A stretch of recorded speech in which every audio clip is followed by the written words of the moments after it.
السلام عليكم ورحمة الله. الحمد لله حمدا كثيرا وأشهد أن لا إله إلا الله وأشهد أن محمدا رسول الله. We are starting the series about Musa alayhi salam. We learned from the Prophet's stories previous, and if you guys are new to here, you can catch up on the video. The Prophet Ayyub alayhi salam, we learned that if anybody gets inflicted with sickness or anything in life, that on the day of judgment people will ask Allah, why didn't you make me sick when I was alive? Because the patience of being sick and the reward of it, everybody on the day of judgment would wish to have that sickness. We learned from the Prophet alayhi salam Ayyub and the Prophet alayhi salam Ibrahim that if anybody wants something in life, they can ask Allah. If somebody wants a better opportunity in life or better business and they want the akhirah, they can ask Allah. We also learned the Prophet Yaqub alayhi salam that when we have a lot of children, we have to treat them fairly. We can't show one love to the other, as we see in what happens in the Prophet. So Allah is telling us all these Prophet stories that will teach us to be a better person. We see our life and we see that our life does have situations, and when we see the Prophet of the stories, we see that being patient in life, sometimes Allah tests us. A person might say, why is Allah testing me like this? Why am I going through hardship? So when you look at the Prophet stories, it shows you what we can learn from them and how did they relate to situations. Like if Allah would have sent angels as prophets, we would have said, angels are angels, we can't be like them. So we look at prophets like role models. If they were angels, we would say, that's why they were able to, pass a test, because they're angels. But because they're human being like us, it gives us, motivation, and we look at them as role models.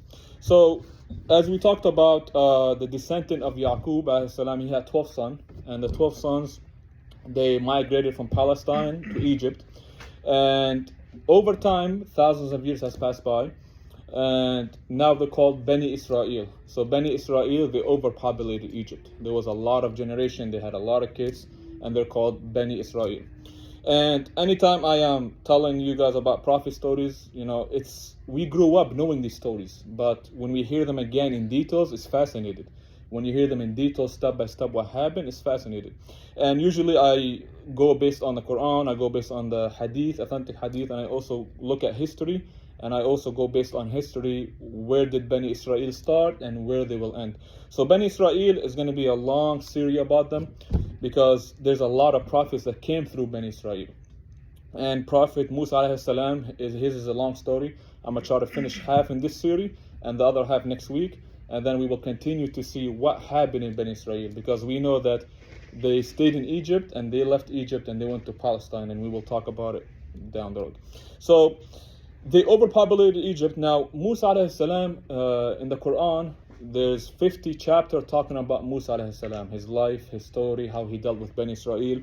And Pharaoh, which is the king of Egypt at the time, now around Yusuf alayhi salam, Bani Israel were the rulers of Egypt. And then the Egyptian, they overruled Bani Israel, and the Bani Israel, they were neglecting their scripture, because Yusuf alayhi salam had a book, he had a scripture. So they were neglecting the scripture, and the Egyptian became the ruler of Egypt, and Bani Israel just became the normal citizen of Bani Israel. Now Pharaoh, he was an Egyptian who ruled Egypt, and he was the worst human being that ever walked on earth. There is no human being that ever walked on earth other than Pharaoh. He is the worst human being. He told his people, I don't know about any other God other than me. He called himself a God. And on top of that, there was other people that called themselves God, like in the Ibrahim alayhi salam story, the king, he called himself a god. But Pharaoh would have people actually worship him. So he would have people bow down to him and they would actually worship him. And so every nation that we see, there's always somebody like Pharaoh, who is a tyrant, and there's always somebody like Musa, who's fighting for good. So even to the day of judgment, we're always going to have tyrants. We're always going to have kings who's killing people, innocents. But Pharaoh was the worst one. Now, Pharaoh had different categories. He had slaves, they would worship him. He had the Egyptians, they would worship him. But Bani Israel knew he's not a god. Bani Israel never worshiped him. They knew he's not a god. Now, Bani Israel population was around 700,000 to 800,000.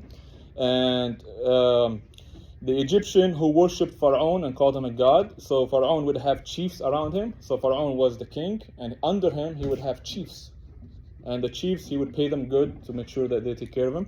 And so one day Pharaoh, he had a dream, and this dream was that he seen a light, and that this light destroyed every house in Egypt, and it did not touch the house of Ben Israel. So Pharaoh called the fortune tellers, he called the magician, and he told them, define me the dream, give me the definition of this dream. They told him there will be one boy that will come out from Beni Israel, and he will destroy everything you have. One boy, one man, not an army, not the whole community protesting against him, just one boy, he will destroy everything you have. So, Allah tells us the people that you consider low, they're gonna destroy the people that they consider themselves top, because the top, they would enslave the people that's low. So Ben Israel is already being slaved, they're already working cheap labors, they're already there's already open the door for him. There's already cruelty in their midst, but now when he had that dream, he decided to kill every newborn there is. So any woman that's pregnant, don't kill her, wait till she delivers. If she delivers a girl, then she's fine. If she delivers a boy, kill the boy on the spot. And he would kill thousands and thousands of babies. He would kill them. He would execute them. And this kind of impacted their economy, because their economy relied on men working either cheap labor or slaving men. So when he began to kill babies, many babies, this actually hurt their economy. So he said, okay, 1 year I'm gonna kill, the next year I'm not gonna kill. So he only kills boys. Now Harun, which is Musa's older brother, he was born before this dream. So Harun was not killed. Now Musa's mom, Musa alayhi salam, his mom, she was pregnant, so she hid her pregnancy. And she went completely unnoticed. Nobody knows she's pregnant, not her neighbors, not the army. And when she was about to give birth, she was worried that the sound of the baby would make noise and the neighbors would notice. So when she gave birth, Allah inspired her to put the baby in a wooden box and just throw him in the river. And this had to be an extremely high inspiration. So this was not down from an angel, this was inspiration. And this had to be a really strong inspiration for her to put the baby in the wood box and just throw him in the river. And basically, Allah told her, we will take care of him. All you gotta do is just trust in Allah and put the baby in the wood box and put him in the river. So she put him in the river. So the river, when she put him in the river continued all the way to Pharaoh's palace. So the baby in the wood box got to Pharaoh's palace. When it got to Pharaoh's palace, now Pharaoh had many wives. One of his wife name was Asiya. Now Asiya, he didn't have any children with her. She was not blessed with offspring. So Asiya is the one that found the newborn. When she found him, she wanted to keep him. And Pharaoh disagreed with that. He didn't want to keep him. And she kept pleading, I don't have any kids, please let me keep him, over and over and over. To a point where he said, okay, fine, keep him. And this was Allah's plan, is for that baby that's going to come out and destroy Pharaoh to grow up in his palace without him knowing. So as the baby began to want milk, he wouldn't accept any nurse. He needed milk, and it got to a point where it was critical, and he would not take with anybody.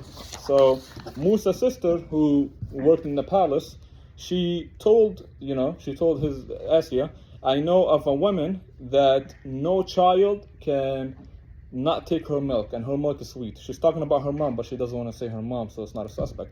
So the mom came, and Musa, he drank from his mom, and Pharaoh felt suspicious. Why did he drink from his mom when he just rejected many women? He kept asking, who are you? Now she didn't want to lie, but she told the truth, he would kill her.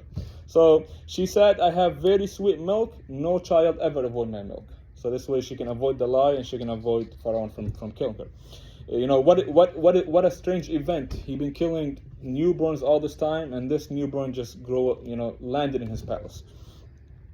And this was the promise of Allah. The promise of Allah is true, but many people do not know. She received good pay. They hired her. And as the child began to crawl, Pharaoh felt a little suspicious of this, child. So he said, I'm going to put him through a test. And this test was to have a burning coal, a bunch of burning coals. And if the little boy who's crawls and grabs the coal, that means this little boy, doesn't know what he's doing. He's an innocent little boy. But if the little boy crawls and doesn't grab it, that means he's a smart little boy, and he could be the one who I had dream with, and he might grow up and try to take what I have. So as Musa crawled, he grabbed the coal, and it kind of burned his hand. And historian, they talk about the scar that Musa had, and they talk about this situation that the scar he had in his hand was from this story. And by him grabbing the comb, Pharaoh said, this is an innocent child, and he doesn't know what he's doing. He's not gonna outsmart me and take what I have. Now, Musa grew up very tall and big. Imagine he's in the palace. He's fed all this food. He's been well taken care of. He stayed a long time until he reached the age of 40, until he was a full age and firmly established. He stayed there till the age of 40. So one day, Musa was in the afternoon, because in the afternoon in Egypt it's really hot. Everybody goes inside, and then everybody comes out in the Asr time around 3-4 p.m. So he was walking to the city. And he normally doesn't walk into the city because he was considered the elite. People would notice who Musa is. He was walking through the city, and he seen one of the Egyptian beating up one of the men of Bani Israel, right? So Musa wanted to defend the man. He went and he hit him with one blow. With that one blow, completely knocked the man out and killed him. Now Musa was very, very big, so imagine one hit that would completely fly the man over and kill him. That's how strong and big he was. And then when he did that, he fell in prostration. He said, the shaitan made me do this. Oh Allah, I have been wrong. Forgive me. It was unintentional. He didn't want to kill him. He was defending the man. He didn't want to kill him, but he asked Allah for forgiveness. And he left. Now, Musa was a little worried that, people will find out because he killed one of the Egyptians. He didn't kill one of the Bani Israel because, Musa is from Bani Israel. And people would recognize who's Bani Israel and who's Egyptian. Just like, in a foreign country, you would recognize who's a foreigner and who's not the foreigner. They would recognize each other. So the next day he wanted to, go in town, and he seen the same man he defended fighting with another Egyptian one more time. So he went up to the man and said, what is your issue? Are you fighting with everyone? And the man was like, whoa, are you don't try to kill me like you killed the man yesterday. He thought people wouldn't find out. But by this man saying it, it means he told everybody about it the day before. So a man came from the end of the city calling out, oh Musa, the chiefs of Pharaoh, because Pharaoh had the chiefs around him, they are planning on praising you and killing you. So I am just an advisor. I'm advising you to leave. And the army of the police of the Pharaoh, they were already deployed to capture Musa. So they were already told, when you find Musa, capture him. We're going to kill him for what he did to one of the Egyptians. Now, Musa, he didn't go and pack and grab money or none of that. He just straight went out of the city with nothing on him. And he kept walking. So he doesn't know exactly where he's going. He never left Egypt. He grew up in Egypt. He never left. And he was walking in the desert. He walked so much to a point where his shoes he had was completely fall apart. That's how many miles he walked. He walked all the way up to north to a city called Midian. That's what the city is called. Midian is all the way up north. And when he got to the city, he seen a well, where you take water out. And he seen a group of shepherds, trying to feed their flocks. And then at the end, he seen two women just standing there waiting for everybody to finish. So he went up to the two women and he said, what is the story of you?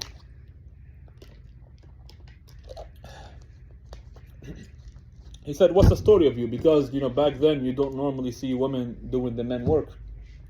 They told him, our father is very old man, and we have to wait till everybody finish, because if we go, if we go in line, just like, they're jumping in front of her. So if we go in line, our sheep might mix with their sheep, and they know we don't have anybody to defend us, so they would just take our cattle. So it's better for us just to stay at the end, just to be on the safe side.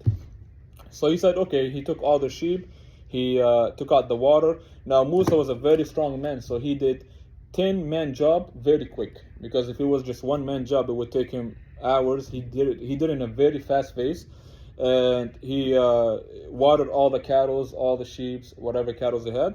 And he didn't ask them for pay or money or this. He just gave them the sheep back, and he just went and sat under the tree. When he sat under the tree, he recognized he doesn't have food, he doesn't have house, he doesn't have clothes, he doesn't have anything, he doesn't have a shelter. He made a dua. He said, my Lord, anything you send me is good. Anything you send, you know my situation, whatever you send me is good. Now, while he's making this dua and he's praying to Allah, one of the women, those two sisters, one of the sisters, she was walking in a modest way, and she went up to Musa and said, my father is calling you. He wants to give you a reward for what you have helped us. And he was so modest, he's more modest than her.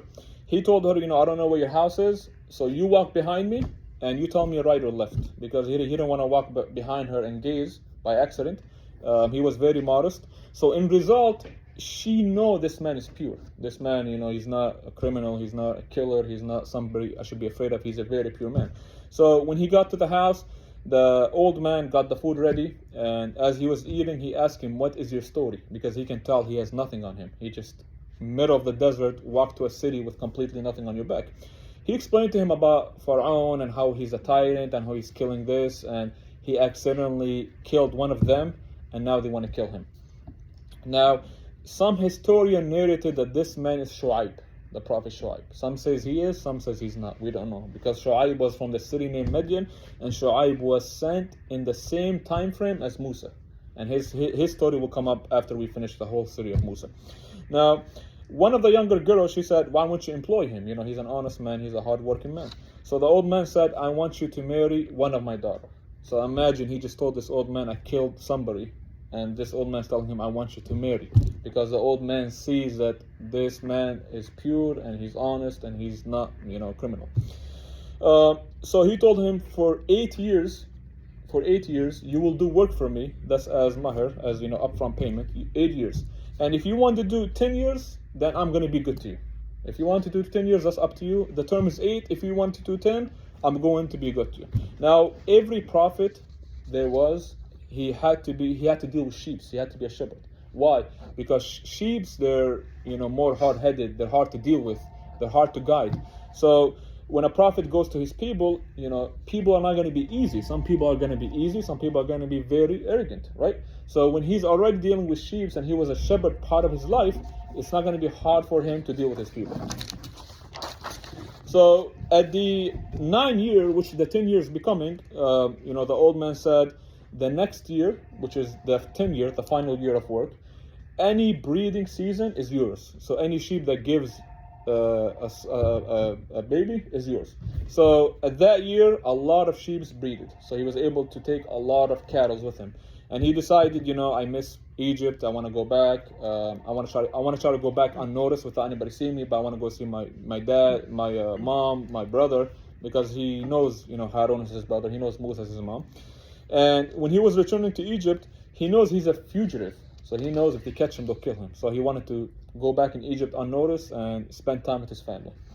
Now, to go back to Egypt, you have to cross the Sinai desert, because you're coming from north and you have to cross the long desert. And he was lost on the way, and it was dark one night. And he looked at the mountain Tur. It is a very famous mountain, and he sees a fire. So he told his family, just sit here, I'm going to go and get fire. And if these people don't want to give me fire, then I'll ask them the way to the road, because they're lost in the desert. So once he got close to the mountain, he's approaching the mountain, he hears a voice call out. And this voice said, it was Allah calling him out, O Musa, indeed I am your Lord. Remove your shoes, your sandals. You are in a sacred valley, and I have chosen you, so listen to what I have to relieve. Now this is in Surah Taha, you can look at it. And now he told them, indeed I am Allah, no one to worship but me. Establish your prayer and remember me. And indeed the hour is coming, and I have hidden it. What is the hour? The hour of judgment day, or the hour of death. Now, what does Allah say? I have hidden your death. Now, if everybody knows when they're gonna die, everybody would just keep sinning until an hour before they die, and they will do good deed. So Allah is telling us, out of my mercy, I have hidden that. Because if everybody knows when they're gonna die, then most likely everybody will go in hell, because their attention is to keep sinning till the last hour. And when you sin, it's based on your attention. So when you're repenting, it's based on your attention. You could do the worst sin, but if you're repenting to repent, then Allah forgives anything. And then Musa is in the middle of the darkness, and Musa hears his voice, and he said, Allah questioned him, what is in your right hand, O Musa? So why is Allah questioning Musa, what's in your right hand? Because Musa was terrified. To break the ice, Allah questioned him. Because when Allah questioned him, he begins to calm down. Because if Allah continues to talk to him, he becomes more and more terrified. In the middle of the night, Allah's calling your name, you would be terrified. So by Allah asking him, what is in your right hand, Musa, Allah knows what's in his right hand, but to break the ice, to calm him down, he asked him that question. So Musa told him, it is my stick. I use the stick to, push the sheep around. I rely on it for other uses. And then Allah tells him, throw the stick. When he throws the stick, it becomes a snake. When it became a live snake, a real snake, Musa got terrified and he backed out. He wanted to run. And Allah called him back. He immediately called him back. He said, do not fear. You are among the believer. You are a believer. Do not fear. So he told him to seize it, grab it by his head, and it will become a stick again. So that was a test to Musa, to test his faith. Allah told him to grab the snake while he's alive. He grabbed it by his head, and the snake became a stick. And then Allah told him, place your hand on your chest, and then let go, and your hand will become so bright, it's brighter than the sun. So he's going to use this miracle to go to Pharaoh and show him the miracle. So Allah ordered him, go to Pharaoh, he has transgressed. So go to Pharaoh, he's a tyrant, he has went beyond the limit, go to him. He has transgressed. And then Musa told him, oh Allah, I killed one of them, so they're going to kill me on result. How can I go to Pharaoh and tell him about this? He's going to kill me. He told him, do not fear, I see and I hear, and I'm with you. Everything you see, I'm with you. And then Musa made a dua, oh my Lord, expand my chest, make my task easy, and remove the impediment from my speech. So we use this dua to this day. So anytime you're going for a job interview, you're going for a meeting, you're doing a presentation, a PowerPoint, or you're doing any task, you use this dua for Allah to make it easy on you and to make people understand your speech. What was the dua? Oh Allah, expand my breast and ease my task and remove the impediment from my speech. And he said, Harun, my brother, give him strength and let him share my task. So let Harun also be a prophet with me. So let Harun come with me and be a prophet. And Muhammad sallallahu alaihi wasallam told us that Musa he did the biggest favor for his brother. He also made him a prophet. So whenever you have something good and you share it with your brother, there's a reward for that. And Musa, he was announced that he's going to be a prophet. He's very excited about it. He's very happy that he's a prophet. But he remembered his brother in that excitement. He didn't forget about it. Anybody else, when they have this big news, they usually forget about everybody else. They forget about the family just because of the good news. But Musa said, no, I also want my brother to also be a prophet. And Allah told him, we grant you your wish. We give you this, we'll give you that. And he told him that we will also give you authority. What is this authority? We're going to get into it and you're going to be victorious. So this authority will not allow Pharaoh to kill you and will not allow his chiefs to kill you. So Musa is not fully convinced that Pharaoh is not going to kill him.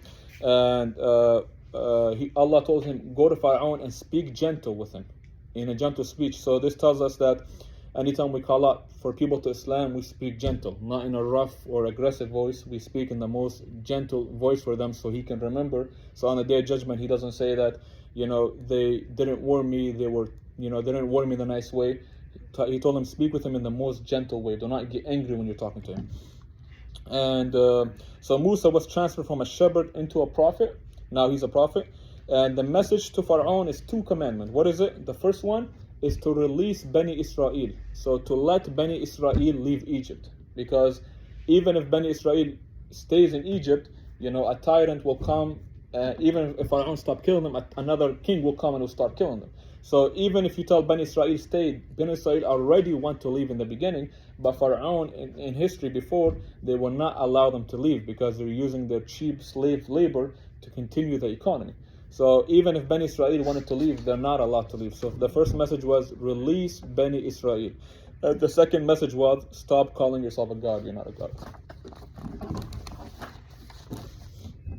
So Musa went to his family and he told his brother the mission, and him and his brother walks to Pharaoh's palace, and Pharaoh is sitting on his throne and the chiefs is around Pharaoh, and Pharaoh asked him, have you came after all this time we've been looking for you? And Musa came and alayhi salam and said, I have a message for you, the first message and the second message I just repeated. And his chiefs began to laugh. They made a mockery. They said, what is this Lord of the world? He didn't say, who is this? He said, what is this? They didn't say, who is this? He said, what is this? That's the arrogant of them. And he said, the Lord of the heaven and the earth and what's between them, if you're convinced. Pharaoh and looks around his chief and he said, do you hear this nonsense? Do you know any God beside me? Because he's still calling himself a God. Musa told him, your Lord and the Lord of your father and your forefathers. And Pharaoh gets mad and he told him, if you take any God beside me, I'm going to imprison you. I'm going to jail you right away and I'm going to kill you. Now Musa was calm. He was not scared because he knows that Allah has given him this authority. Now Pharaoh began to remind Musa, did we not raise you among us? Did we not feed you? Did we not, all these years, did we not give you all this? And you are ungrateful for you to walk into the palace that fed you all these years and you're calling us this. You are ungrateful. And then Musa said, yes, I did, but I was astray among you guys. And I fled because I feared you're going to kill me. And Allah has made me a prophet and He has given me wisdom. And I'm here to tell you about the message, to release Ben Israel. And then Musa said, what if I show you a sign that I'm a prophet? He said, okay, bring the sign. So he threw the stick. They seen a big snake. And then Pharaoh said, this is easy. I can bring all the magicians and they'll give you a bigger snake than this. And then Musa put his hand on his chest and brought it up, and his hand was so bright, brighter than the sun. That's the authority that I just told you earlier. Him, by showing the light, everybody in the palace knew that this is not magic, this is from God. The snake, they said, okay, we can battle that. But the hand, khalas, we can't kill this guy. So when Allah told him, I'm going to give you authority, this is the authority. That hand that shows so much bright, everybody knew this is not magic. Every chief of Pharaoh. So he told him, okay, if you're bringing magic, we're going to bring magic. Now, Pharaoh had his guard, because Pharaoh is embarrassed in front of his chiefs, because he's calling himself a god. He had the guard take Harun and Musa outside, and he wanted to talk to his chief. So he looked at his chief and he said, what do you advise me to do? Should I just kill him? And they said, do not kill him, do not imprison him, because it's clear that he's bringing a sign. Let's just battle his sign in front of everybody and show everybody that he's a magician. Now, if somebody comes and try to fight you, this person has nothing to lose, and you have a house and you have everything to lose. You wouldn't fight him, you try to reason with him. Now, Pharaoh knows if I try to kill him, I'm going to lose everything I have, because this is a clear sign, right? He knows that this is a clear sign. If I try to kill him or imprison him, I'm going to lose my kingdom. I don't want that. But Pharaoh wanted to prove to everybody that this is magic. So he called Musa and Harun back and he said, we are going to bring our magician. You bring your live snake, not the hand, the snake, and we will bring the magic and we will see who wins. There was a festival coming up, and this festival is once a year where everybody gathers up. They said, okay, we will make it on that festival that's coming up. And this is an appointment you shouldn't miss and we're not going to miss. Because Pharaoh wants to show the chiefs around him that his magic will outbeat Musa's magic. Now Musa knows that Allah is going to give him victory. He knows that. So when the festival came up, what time is it? We got 3 minutes. So when the festival came up, Pharaoh ordered 70 magicians. So 70 magicians responded. He sent out people to call out all the magicians. 70 of them responded, and they said the magician never seen the miracle. So all they hear is a snake. So they said, okay, we could do the same. We can make magic like that. So they asked Pharaoh, if we win, are we going to get money? Are we going to get paid good? He said, yes, I will pay you good money, and I will make you chiefs in the palace. I will also give you, in my courtroom, you can have access to my courtroom, and you will be employed in my courtroom, because Pharaoh really wants to win, and he wants this win.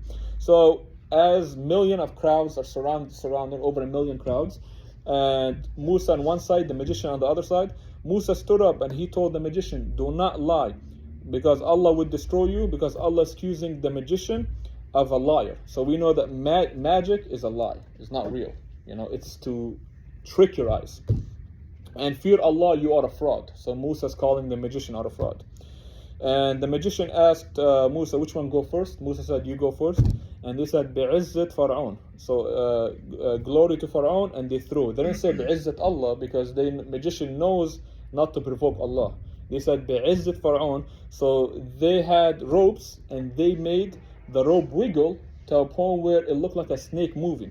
And this was a powerful magic, because millions of people, their eye got tricked. And this was a really powerful magic, to a point where even Musa said, can I match this? He was telling himself, can I match it? And Allah tells him, do not be afraid, throw your stick, you are a believer, you are higher than them. So when Musa threw his stick, his snake became bigger than before, because before it was just a small snake. His snake became a really giant snake, and it swallowed up all the snake. Immediately, the magician knew this is not magic. Immediately. They know this is not magic. They all fall in prostration, and they all pray to Allah, oh Allah, forgive us. The magician are known to be the worst people. They went from the worst people to the best people. And Pharaoh got embarrassed, and he said, you, the magician and Musa, plotted this together. This was a plan to take me down, and I'm gonna kill you and crucify you one by one. I'm gonna cut up your legs and cut up your hands and stick you to a palm tree. The magician, immediately they had strong faith. They said, do what you want. We hope to go back to Allah. We hope He'll forgive us. You can punish us now, but the punishment in the hereafter is more severe.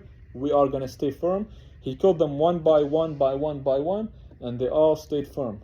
He killed all the magician. He wanted to kill Musa, but the chief advised him, don't kill him, we don't kill him. So what did Pharaoh do? He went and he started to kill Bani Israel again. So this was another wave of hardship on Bani Israel. He began to kill the males, the young males in their population. Bani Israel went up to Musa and said, look, because of you, we were dying. Okay? Before you came, we were dying because of you. Now we are dying because you came back again. And then Musa told him, be patient. You are going to be victorious. Allah will give you will give you victory over your enemy. Just be patient. And this was a really hard wave on Bani Israel. So we are going to continue on the next, what happens on the next series, because we're running out of time. Anybody have questions?